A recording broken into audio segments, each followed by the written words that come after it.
Ờ, rồi, Phi Phi xin kính chào quý cô chú bác và quý anh chị em. Thưa quý vị, hôm nay quý vị có khỏe không? Hôm nay Phi Phi mời anh Văn Đức Võ quay trở lại với chúng ta. Quý vị thấy đó, hôm nay hai anh em quay hình rất là lạ. Anh đang ở tận phương xa nào Phi Phi cũng không biết luôn. Phi Phi mời anh Văn Đức Võ có lời chào. Hello, chào California, chào Phi Phi Tạ, chào tất cả quý khán giả đang đến với chương trình của Hoa hậu Phi Phi Tạ của chúng ta. Tôi Võ Đức Văn đang ngồi tại thành phố Melbourne, nhưng không phải của Australia, mà Melbourne của tiểu bang Florida, USA. Mới nghe tưởng ở Úc, oai lắm chứ. Tôi đang ở Mỹ luôn, Florida. Rồi, cảm ơn anh. Có vẻ là cái chỗ của anh đang network không có được mạnh giống như là mấy bữa trước. Nhưng mà không sao thì mọi người cố gắng thông cảm tại vì anh đang ở một cái nơi rất là xa và xung quanh anh là chỉ có một mình anh mà thôi. Thưa anh Võ Đức Văn, anh đi một cái chuyến đi xa như thế này thì không biết là anh đi làm công việc gì và anh muốn ngày hôm nay chia sẻ đến tất cả mọi người về vấn đề gì vậy thưa anh Văn? Cảm ơn Phi Phi cũng như thưa quý khán thính giả.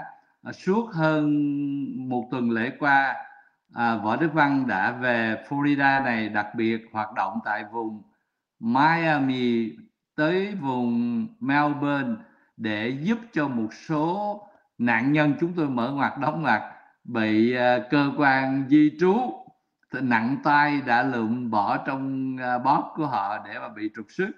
Rồi thì tất cả những người Việt Nam mà anh em của chúng ta bị bắt đó có những cái sự oan uổng, chúng tôi có thể nói như vậy, bởi vì chính sách của Tổng thống Donald Trump là hướng đến để thanh lọc những người băng đảng tội phạm đến từ miền Nam châu Mỹ Latin và đến những người vừa leo rào vượt tường từ Việt Nam, từ Trung Quốc vào đất Mỹ, chứ không phải là thành phần những người Việt Nam ở đây lâu năm đã có thẻ xanh, nhưng vì có những cái quá khứ hình sự trước đây nhiều năm họ đã trả cái giá rồi. Tuy nhiên quý vị cũng biết, trong hơn 2 tháng qua, tất cả những người dân Việt Nam, những cư dân Việt Nam nào đang cư ngụ tại Hoa Kỳ mang thẻ xanh mà trước đây đã từng bị án hình sự trên 1 năm tù, thì nếu mà quý vị có bất cứ một vị nào đó biết đi từ ra nước ngoài đi du lịch hoặc là về Việt Nam trong mùa Tết khi trở lại Hoa Kỳ thì 99.9% bị giữ tại phi trường, và các cơ quan nhân viên về biên phòng ở phi trường sẽ đưa những người đó đưa về các trung tâm giam giữ tại Sở Di trú Hoa Kỳ và họ bị lệnh trục xuất cũng như tất cả những người khác. Thì đó là những điều mà chúng tôi nghĩ rằng có khá đông những đồng bào Việt Nam mình đến Mỹ những cái thời 80, 90 và 2000 thuộc diện những diện tị nạn và diện con lai đã bị giam cầm như vậy. Thì cá nhân Võ Đức Văn được một số các gia đình quen biết là thuộc những người trước đây là những thuyền nhân đã đến Hoa Kỳ, trước đây là những người theo diện HO đã đến Hoa Kỳ gọi điện thoại, và chúng tôi đã đến để làm việc với các luật sư tại địa phương để giúp đỡ cho một số các nạn nhân đó tại tiểu bang Florida này. Và ít ra cho đến ngày hôm nay chúng tôi đã chiến thắng được 3 vụ án tại tiểu bang Florida này, đã được các thành viên đó nói chiến thắng một cách hoàn toàn 100% thì chưa, nhưng mà mang các anh chị đó ra khỏi nhà tù để về nhà và để Wow. ra tòa, thì đó cũng là một cái chiến thắng đầu tiên để mang lại một cái sự gọi là an ủi cho gia đình những người mà đồng hương của chúng ta đang gặp những cái cảnh khó khăn trong hơn 2 tháng qua như vậy. Xin tóm tắt như vậy để Phi Phi cũng như quý khán giả được biết. Dạ. Thưa anh, khi mà anh làm những cái trường hợp như vậy á, là những cái anh gặp những cái khó khăn hay trở ngại nào không thưa anh? À, cá nhân chúng tôi thì không gặp khó khăn, tuy nhiên cái công việc nó không dễ dàng như là ở những cái vấn đề bình thường tại các tòa án tiểu bang hay là cấp liên bang ở mỗi quận. Ngày xưa đó thường thường những cái thủ tục à, due process á, nó rất là dễ dàng đối với tất cả những người mà biện hộ ở tòa án. Tuy nhiên trường hợp cơ quan ICE, tức là cơ quan thực thi pháp luật của di trú và cơ quan biên phòng, thì những cái luật lệ đó họ được bypass, họ được vượt bỏ qua một bên.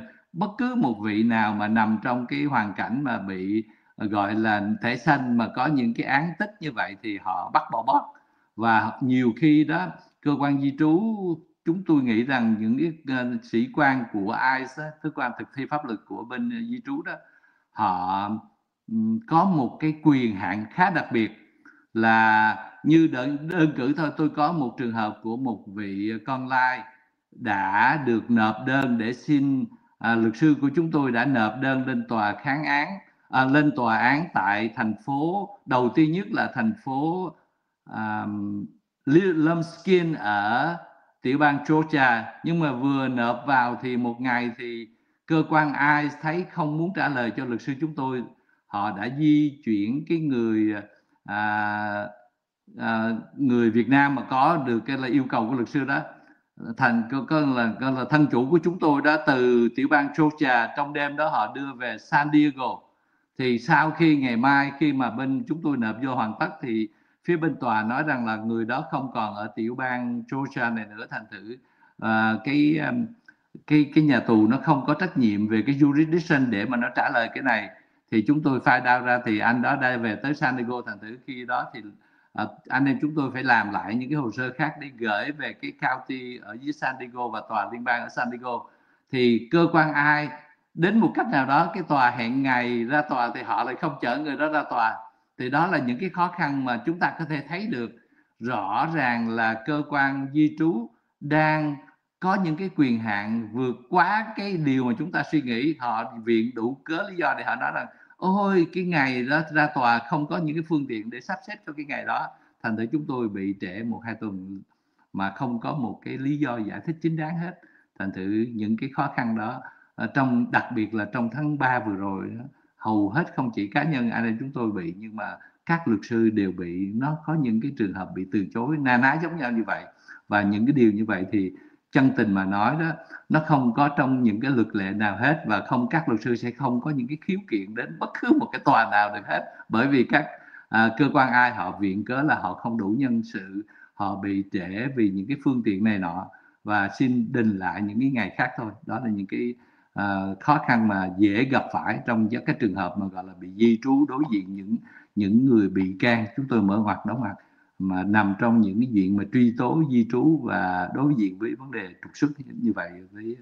Thưa với Phi Phi và cũng như quý khán thính giả, Anh có nghĩ rằng là họ cố tình họ kéo dài và họ di chuyển liên tục để các anh không có đuổi theo kịp cái sự di chuyển của họ để mà giúp những người đó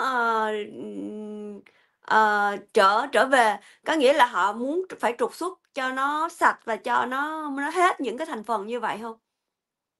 chúng tôi nghĩ rằng đó cũng là một cái cách mà họ áp dụng. Thường thì như quý vị cũng biết, không phải ai cũng có phương tiện để mà đeo đuổi đầy đủ tất cả những cái vấn đề pháp lý và thuê mướn luật sư làm trọn vẹn hết tất cả mọi công việc như vậy. Thông thường một luật sư mà đại diện từ một cái tòa ở tiểu bang này, rồi cơ quan di trú đổi cái người đó qua một cái tiểu bang khác, thì người luật sư phải đi theo, thì nó sẽ cost cái gia đình nhiều tiền hơn. Thì không ít ai mà đeo đuổi như vậy được. Thì chính vì đó cũng là một cách mà các người bị giam cầm đó mất đi những cái cơ hội về pháp lý một cách chính đáng, tại vì chúng ta không đủ tiền để trả cho luật sư làm những cái việc liên tiếp chạy đua với lại cơ quan di trú. Mà đó là vấn đề thứ nhất. Chúng tôi không nói đúng hay sai, cũng không chê trách ai hết, bởi vì mỗi bên có cái phận sự của họ. Cơ quan thực thi về vấn đề công pháp cũng như cảnh sát của di trú, chúng tôi tạm dịch như vậy cho chính xác, cảnh sát của sở di trú thì họ có cái chiến thuật để họ làm sao cái việc làm của họ mỗi ngày mỗi tốt hơn để họ được thăng quan tiến chức. Dĩ nhiên cái việc họ càng giỏi thì công việc của chúng ta càng khổ sở hơn, đó là cái sự đương nhiên. Ở đây chúng tôi muốn trình bày giữa hai cái góc độ nghề nghiệp nó trái ngược với nhau. Nếu mà tôi có một người em là cảnh sát di trú mà tôi làm nghề luật sư để biện hộ cho các thân chủ, thì rõ ràng hai anh ganh đua với nhau thì phải chạy đua với cái sự nhọc nhằn. Một bên thì ráng làm cho giỏi để được chính sách của ông Trump chấm điểm là những officer giỏi được thăng chức và thăng lương, thì chúng tôi cũng phải chạy đua với họ thì nhọc nhằn khó khăn hơn. Tuy nhiên chúng tôi không phải là những người làm việc bất vụ lợi hay thiện nguyện, mà chỉ là những người làm việc có được thuê mướn để trả tiền trong một ngân sách bị gọi là nhẹ nhàng nhất. Thì người mà chịu gánh nặng nề nhất vẫn là người bị giam cầm và gia đình của họ. Đó là cái câu trả lời một cách chính xác. Mà khi cơ quan thực thi mà cảnh sát di trú họ có tới 200 cái nhà tù, họ tiếp tục họ di chuyển những người tù nhân đi chỗ này chỗ kia như vậy, và các luật sư phải chạy theo, thì đó là một cái điều có thể nói là một cái chiến thuật mà các tù nhân thường bỏ cuộc. Các tù Dạ. nhân thường bỏ cuộc, nằm yên để chờ thôi tới đâu thì tới, để xem thử chính quyền họ muốn cái gì, chứ còn mình chạy đua với họ thì mình không đủ sức để trả tiền cho luật sư phí. Bởi vì quý vị cũng biết, một cái thủ tục nộp cho tòa án, luật sư gọi từ tiểu bang này qua tiểu bang kia, nộp liên tiếp ngày này qua ngày kia, nói chúng ta đương nói chuyện tốn bạc ngàn trở lên chứ không phải là bạc trăm. Thành ra chính vì vậy con số nó sẽ tiêu tốn của những gia đình các tù nhân, những người bị trục xuất rất là lớn. Dạ, cũng rất là gian nan anh ha. Không Rất không có tiền là,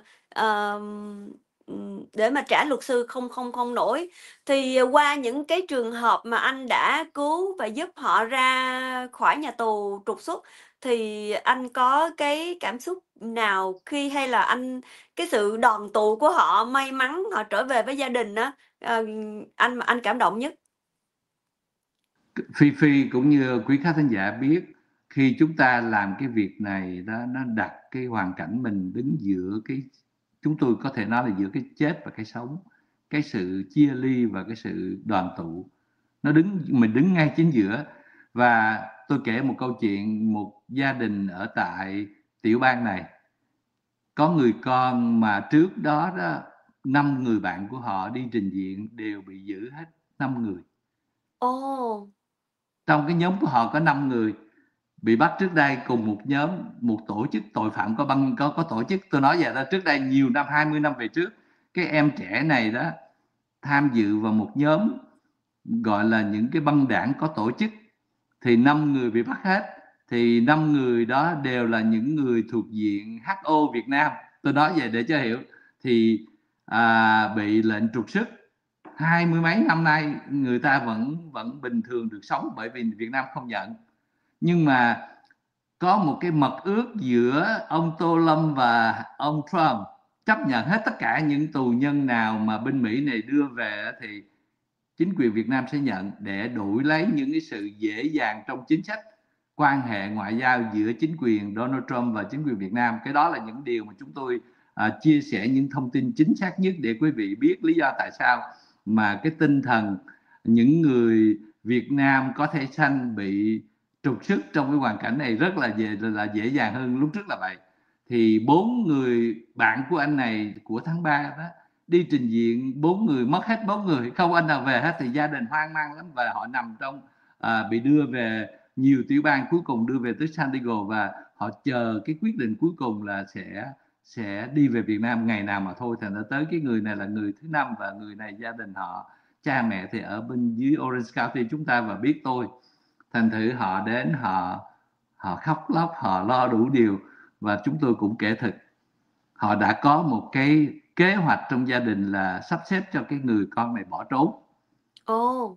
Đó, tức là gia đình và vợ của anh chàng này cũng như anh em đã có kế hoạch để sắp xếp cho cái anh chàng này ra trình diện thì phải bỏ trốn, bởi vì anh biết chắc rằng anh ra trình diện người ta sẽ bắt bỏ vô trong tù và nhốt ít nhất một thời gian, rồi sau đó trục xuất về Việt Nam, coi như cái chuyến đi sẽ là ngày cuối cùng trong Dạ. gia đình chia tay, một sự chia tay xong đau xót. Thì cá nhân tôi thì tôi khuyên là nếu mà mình chọn cái sự bỏ trốn, tức là mình đánh hết tất cả những cái cơ hội tranh đấu về vấn đề pháp lý một cách chính đáng tại tòa án Hoa Kỳ. Nếu quý vị có khả năng về tài chính, quý vị có những luật sư mà có am tường về cái sự chuyên môn này, thì chúng ta phải cho họ có cơ hội để thử thách, và quý vị phải tin ở chúng tôi. Còn nếu quý vị nghĩ rằng cái đó là cái con đường không có cửa sống, và quý vị chọn lấy cái sự đi trốn là một cái phương cách tốt nhất, sống như những người mẹ lậu một suốt đời ở đây, thì tùy quý vị. Nhưng chúng tôi cũng phải đưa ra những cái bất lợi trong vấn đề một người Việt Nam mà sống chui sống nhủi trốn tại Hoa Kỳ. Thứ nhất là quý vị không được về thăm nhà của mình, không được ở trong nhà của mình. Đó là cái việc đầu tiên nhất. Mình phải tìm một nơi nào khác mình ở tá túc. Không được lai vãng về tiệm quán của bà vợ hay là của ông chồng của mình. Bởi vì cơ quan ai người ta sẽ để mắt ở đó. Nếu quý vị la cà về đó chừng một vài tiếng, người ta sẽ tới người ta bắt mình. Thứ ba, không được về thăm con bất cứ ở cái góc độ nào, ở nhà hay ở trường. Tại vì nếu mà mình lai vãng đó, nó sẽ canh nó bắt mình ở đó. Thứ tư, không được lái xe. Bởi vì khi quý vị lái xe bất cứ lúc nào mà đèn đỏ đèn xanh mà ông cảnh sát ổng chụp quý vị được thì coi như là xong. Quý vị không được đi máy bay, không được đi xe lửa. Quý vị không được có thể nói là gần như tất cả những cái sinh hoạt bình thường của một con người mình mất hết. Thì liệu mình có chịu cái cảnh đó được bao nhiêu ngày trước khi chúng định? Bởi vì nếu ngày mai mình ra bệnh viện mà mình quyết định mình trốn thì mình không còn cơ hội để mà mình thay đổi cái hoàn cảnh chính trị về pháp lý của mình. Thành thử phải đắn đo. Nếu quý vị làm thì chúng tôi đưa ra những cái khó khăn của một người bỏ trốn như vậy cho quý vị thấy. Chúng ta không phải là những người mẹ leo rào không có giấy tờ, bởi vì họ thực sự họ qua bên này họ làm một thời gian, nếu mà chính phủ làm khó thì họ leo rào họ về lại thôi, không có gì để ràng buộc. Còn chúng ta có tất cả ở bên này. Thành thử chúng ta phải đương đầu với lại pháp luật, đương đầu với vấn đề pháp lý và những cái cơ hội trong pháp lý. Nó có cơ hội nếu mà chúng ta có những luật sư giỏi để thấy được. Đó là cái câu mà đắc ý nhất mà chúng tôi muốn nói với trong gia đình của họ, là trong cái pháp luật nó có cơ hội trong đó. Nếu chúng ta chịu khó chịu khổ để tranh đấu thì chúng ta sẽ có thấy ánh sáng chiến thắng. Còn nếu mà mình give up thì ai đâu đó thì họ giao đứa con họ cho vào tay chúng tôi. Họ nói là trăm sự giao cho anh, chúng tôi hy vọng rằng anh đừng có đem anh nộp cho ai. Tại vì cái câu đó rất cái câu đó nó rất là xót xa. Nếu mà một người đã Phi cứ nghĩ xem, Phi giao cho một người thân, cho một người bạn của mình đem đi và giúp cho anh ta đi trình diện, rồi anh ta bị bắt nhốt luôn, rồi coi như không bao giờ có về nhà, thì cái người dắt đi có cảm thấy dễ chịu không? Dạ đúng rồi, Đó, em đó hiểu là em một cái em việc mà hiểu cái tâm lý của anh khi mà dẫn con của họ họ đi ra khỏi nhà, họ không biết là giao trứng cho ác hay là gặp người cứu tinh anh hùng đây, rất là cũng khó cho anh ha. thì Dạ, đúng là mình cũng sợ lỡ mình đâu có phải là người quyết định sự việc đâu, mình chỉ đi làm của một cái công việc của những làm đúng theo luật pháp mà thôi, cố dạ, gắng làm bằng mọi khả năng thôi. Nhưng mà cái quyền mà bắt hay giữ là do phía chính phủ, mà lỡ nó bắt thằng lỡ dạ. bắt thằng nó nhốt nó không cho về, mình đi về một mình lủi thủi cũng đâu dám về đâu, mình về mình trốn cũng chứ làm sao dám về gặp cha mẹ kia, nó chửi không có được làm. Để anh đi về anh mếu máo nói: "Bác ơi, nó bị bắt rồi á." Thua rồi. Cái đó là cái Cũng chân tình nếu mà mình sống bằng cái tâm của một con người bình thường. Chứ còn nếu mình làm vì nghề nghiệp, ôi được thì ông nhờ, không được ông ráng chịu, phải không? Thì cái chuyện đó đương nhiên là chắc chắn là tôi không chịu rồi. Nhưng mà cái lương tâm mình, cái cảm xúc của mình, dạ, người ta tin hết rồi chưa thấy đó, vợ con cha mẹ anh chị em nó ngồi nó khóc ở ngoài đó thấy. dạ, Nhiều khi bên tôi thật sự nói chuyện 20 năm trước họ làm cái việc gì tôi không cần biết, đó là cái chuyện sai. Tôi không ở đây kính thưa quý khán thính giả, chúng tôi nói để quý vị hiểu là chúng tôi không bênh vực cho những cái hành vi mà những người trước đây làm phạm pháp. Chúng tôi không bênh vực cho cái việc đó, cũng không bênh vực cho hành vi đó, nhưng mà chúng tôi muốn bênh vực cái lẽ phải và công lý. Bởi vì cái việc phạm pháp và những cái điều sai những người đó làm, họ đã trả giá cho những năm tháng lao tù của họ rồi, chứ không phải là free. Justice is served. Mấy tiếng Mỹ nó gọi justice was served, tức là công lý đã được phân xử phân minh rồi. Thì họ sau khi họ ra tù, họ phải đi trình diện hàng năm với lại sở di trú. Đó là một sự trừng phạt nặng nề lắm về tâm lý dạ, rồi. Họ bị trừng phạt suốt 10 mấy 20 năm rồi, chúng tôi nghĩ quá đủ. Bây giờ còn trục xuất họ về Việt Nam thì 3 lần công lý cho một sự việc xảy ra. Đó là một sự bất công. Chúng dạ, tôi nghĩ rằng những cái điều đó chúng tôi nói đi nói lại để đến tai được vị tổng trưởng về tư pháp, bộ trưởng về Bộ Nội an Hoa Kỳ, cũng như chính tổng thống Trump sẽ nghe được. Và chúng dạ, ta, nước Mỹ sẽ thấy rằng có những thứ mà chúng ta làm ban những ân huệ cho những người khác, nhưng mà những người bị lao tù là những người thẻ xanh, bị trả thứ 3 lần cho một sự việc. Điều đó là một sự bất công. Đó là Dạ, điều chúng tôi trình bày để cho quý khán thính giả thấy chúng tôi đang bênh vực về quyền sống của con người, chứ không phải là bênh vực về những cái điều hư thối xấu mà các người đã phạm trước đây. dạ. Nghĩa là họ đã trả giá rồi thì bây giờ là mình cho họ một cái cơ hội, đúng không anh? Đúng rồi, mình tức là mình phải trả lại cái đời sống bình thường để cho họ hoàn lương, mình phải Dạ, cho họ một cái cơ hội để tha thứ, để họ xây dựng lại cuộc đời mới. Chúng dạ, ta nghiêm guốc quá, có thể chăng luật pháp Mỹ nghiêm guốc quá, khi một người thẻ xanh bị vi phạm luật, chúng ta bỏ tù họ, chúng ta hành hạ họ mỗi năm phải trình diện, điều đó chúng tôi hoàn toàn cảm thấy đủ. Khi mà một người sống trong kỷ luật 20 năm thôi, 10 năm thôi, mình cảm thấy là họ đã có hướng thiện rồi. Đằng này người đó làm tới 20 năm sống trong kỷ luật, như vậy là quá đủ. Bây dạ, giờ 20 năm kỷ luật rồi, chúng ta lại cuối cùng chúng ta không cho họ một cái ơn huệ về nhân quyền, mà chúng ta lại cho họ một cái tắt tay cuối cùng để họ về nơi mà nơi đó không còn là quê hương của họ nữa. Nơi dạ. đó không còn là nơi mà gia đình, họ hàng thân thuộc với họ nữa, tại vì tất cả những người thân yêu thương của họ ở bên Mỹ này hết rồi. Đó là cái điều mà chúng tôi nghĩ rằng chắc chắn rằng với những cái lời trình bày, những vận động của chúng tôi như thế này, những vị dân cử tại Quốc hội Hoa Kỳ và các vị chính sách cao nhất của di trú và chính Tổng thống Trump sẽ lắng nghe được và sẽ có những cái sự điều chỉnh cho những thành phần nằm trong cái hoàn cảnh đó. Dạ. Lúc nãy em có nghe anh nói là anh giúp 3 trường hợp, tương đối, gọi là, thành công, nhưng mà anh mới kể có một thôi, còn 2 trường hợp kia thì sao anh Văn? Một thì còn lại 2 trường hợp kia là diện cũng con lai. Dạ, còn Thì lại một diện con lai cũng nằm ở diện có thẻ xanh, cũng bị trục xuất, nhưng mà cũng bị bắt khi đi Việt Nam về. Thì nó có những cái điểm khá giống nhau, nhưng mà hoàn cảnh riêng từng phần thì nó khác nhau. Cái anh mà tôi mới kể trước là cái anh đó thì không liên quan diện con lai, một người Việt đến đây trong diện HO đã nhiều năm rồi. Còn 2 diện còn lại là diện con lai thì cũng bị trục xuất. Nhưng mà diện con lai vừa rồi, nơi đây tôi cũng xót xa để mà nói với Phi Phi là diện con lai vừa rồi đã có một số người về tới Việt Nam rồi. ồ, vậy hả anh? Yes, bởi vì các anh em đó bỏ cuộc chơi này. Mấy anh em đó khi bị nhốt vô không thấy một cái ánh sáng nào để mà chiến đấu hết.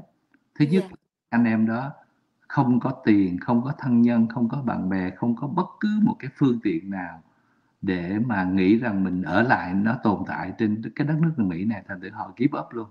Họ ồ, đó, họ cũng họ họ cũng chọn lựa là thôi về Việt Nam, bởi vì thực sự bây giờ chính quyền Mỹ mà thả ra họ cũng không biết sống với ai ở bên Mỹ này nữa. Đó chính vì ồ, những chứ đó, gia đình bà con của họ ở bên này thì sao? Hay là họ có bà con ở Việt Nam anh? họ không có bà con ở Việt Nam, tất cả đều mất hết rồi, nhưng mà bên Mỹ này họ cũng không có bà con anh em họ hàng nào dám nhận họ hết.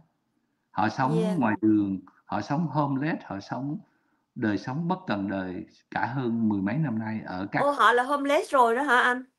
ở các góc phố lề đường rồi. Thì bây giờ trường hợp của những người đó đó, họ tự chọn con đường về Việt Nam thôi. Họ nghĩ Yeah. là ở đây cũng không phải là nơi mà giữ chân lại, hay là họ còn những cái gì.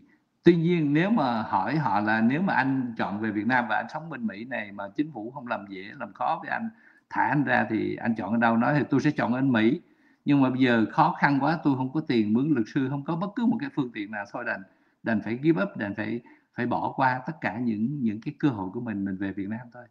Chết Chứ rồi. Hôm bữa anh có nói là cái diện gì mà anh sẽ cố gắng, để mà đánh động lương tâm cho những người diện con lai đó. Thì bây giờ hai anh này về rồi thì không biết làm sao, với lại là những người vô gia cư mà con lai nhiều lắm. Chắc kỳ này em phải đi một vòng ở ngoài coi thử là những người vô gia cư con lai mà em biết là họ làm sao rồi. thì cũng cảm ơn Phi Phi nhắc lại. Thì tôi sẽ vận động dành cho những cái tôi sẽ giới thiệu, dắt các anh chị kia là những người mà đầu đàn của các nhóm đó đó.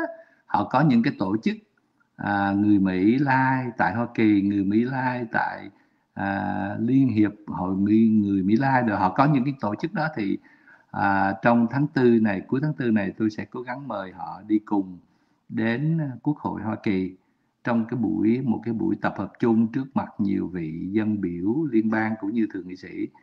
Tôi sẽ sắp xếp chương trình để họ được trình bày những cái sự mà nỗi oan ức, những cái sự bất công mà diện con lai đã gánh chịu suốt 10 năm, mười mấy 20 năm qua. Thì hy vọng rằng họ sẽ là những người cứu những người anh em của họ. Tại vì Dạ, theo chỗ tôi biết các hội con lai họ cũng có những cái sự dây gắn bó với nhau, sự liên lạc thường xuyên. Thì dạ, đúng hy rồi. vọng là những người nào đã đi Việt Nam rồi thì thôi, còn những người nào còn ở đây thì họ sẽ có sự gắn kết với nhau nhiều hơn, họ sẽ cảm thấy có cái sự an ủi, và quan trọng nhất là họ chịu khó chịu khổ để mà xây dựng lại cuộc đời cho nó tốt hơn. Dạ.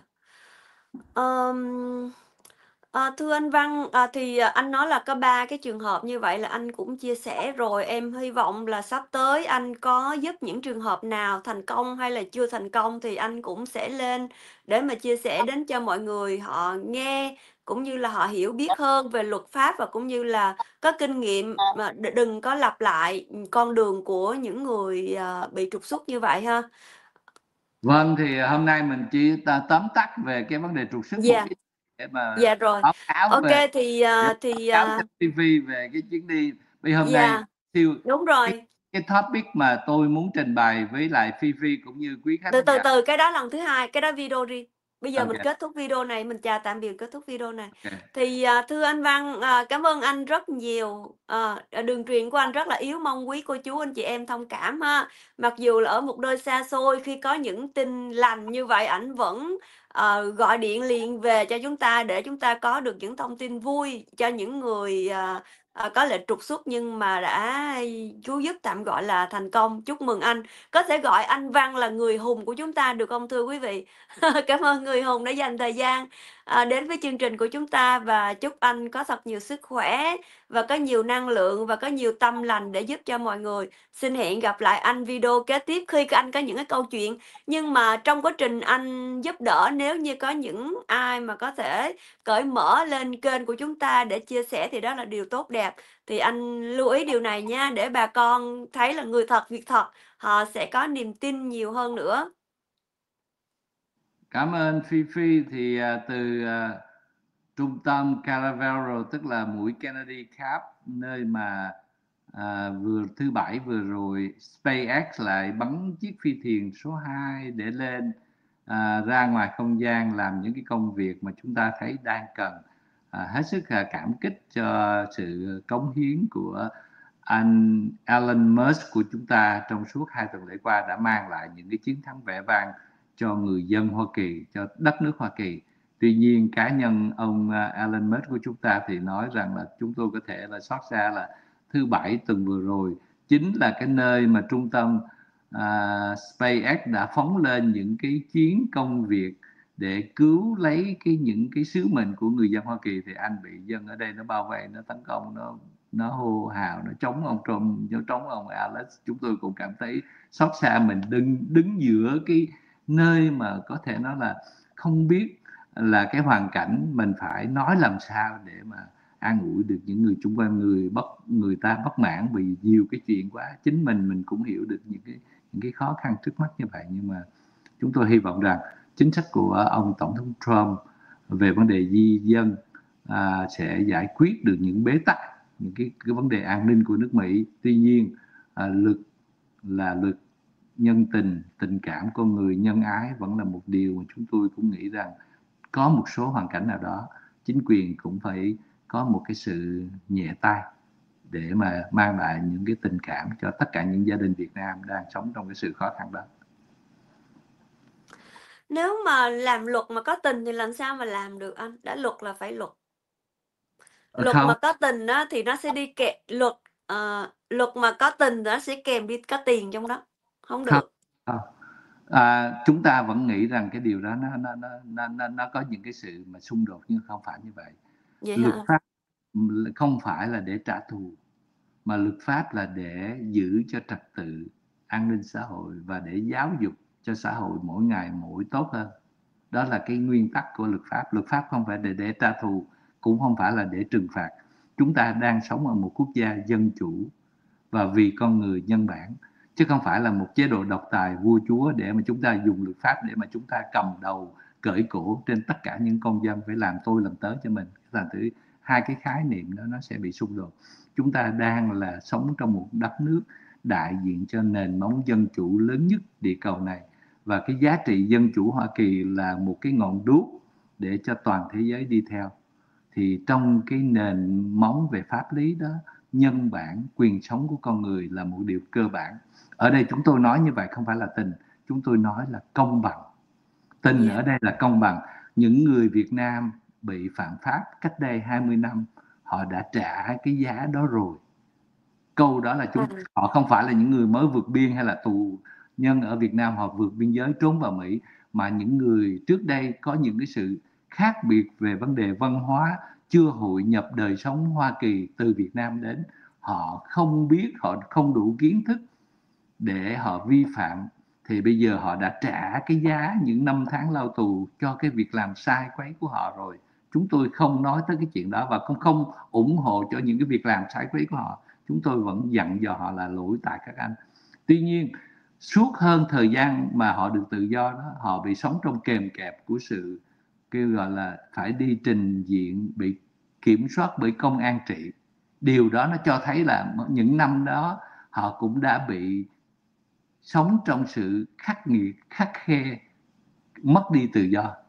Thì như vậy là quá đủ rồi. Bây giờ chúng ta trục xuất họ thì 3 lần như vậy. Thì những điều mà anh em chúng tôi nói là cái tình ở đây là sự công bằng, chứ không phải là tình. Cái tình ở đây là vấn đề lẽ phải của sự sống, lẽ phải của pháp luật. Nếu không muốn nói là công lý, đó là cái điều mà chúng tôi muốn trình bày của câu chuyện ngày hôm nay. Dạ, cảm ơn anh rất nhiều, em đã hiểu hơn về cái tình của anh rồi. Ô thì em nghĩ là, video này chúng ta ngừng ở đây ha. Và sắp tới anh có những câu chuyện gì thì mời anh lên tiếp tục để chia sẻ đến cho mọi người nghe hiểu hơn.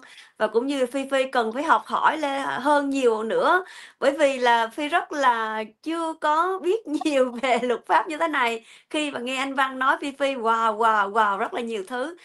Và nhiều khi đây là cơ hội để Phi hiểu biết hơn về luật pháp của nước Mỹ. Cảm ơn anh Văn, chúc anh sức khỏe một lần nữa. Chúc quý vị sức khỏe và xin hẹn gặp lại video kế tiếp.